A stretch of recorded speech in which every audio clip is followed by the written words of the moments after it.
Piece lily இது name. இது வந்து ஒரு இன்டோர் பிளான்ட்டு தான். இது குரோட்டன்ஸ் வகையை சார்ந்தது தான். ஆனால் இந்த பூ வந்து பூத்துட்டே இருக்கும். ஒயிட் கலரில் அழகாக இருக்கும். இந்த பூ பூத்தாலும் சீக்கிரம் வாடாது. இதுவும் நான் இது கிஃப்ட்டு கொடுக்குறதுக்காக வாங்கியிருக்கேன். ஆல்ரெடி நான் இன்டோரில் வச்சுருந்தேன். எங்கள் வீட்டில் குட்டீஸுங்க வந்து அதை ஆட்டி இன்டோர் பிளான்ட்டு அவ்வளோ ரிசல்ட்டே எனக்கு கொடுக்க மாட்டேனது. அதனால் இது கிஃப்ட்டுக்காக வாங்கியிருக்கேன். நான் வேறு மாதிரி மைண்டில் ஃபிக்ஸ் பண்ணி போயிருந்தேன். என்னவோ நேற்று அந்த நர்சரியில் பெருசாக எனக்கு இன்டோர் பிளான்ட்டு செடிங்க அவ்வளோ இல்லை. சரி இருந்ததில் இது கொஞ்சம் நல்லாயிருக்கும் அப்படின்னு சொல்லி வாங்கிட்டு வந்துட்டேன்.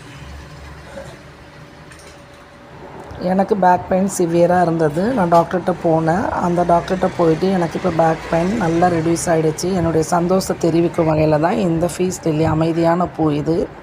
அதனால் இதை வாங்கியிருக்கேன். அந்த ஹாஸ்பிட்டலுடைய அட்மாஸ்பியர் ரொம்ப அமைதியாக இருக்கும்.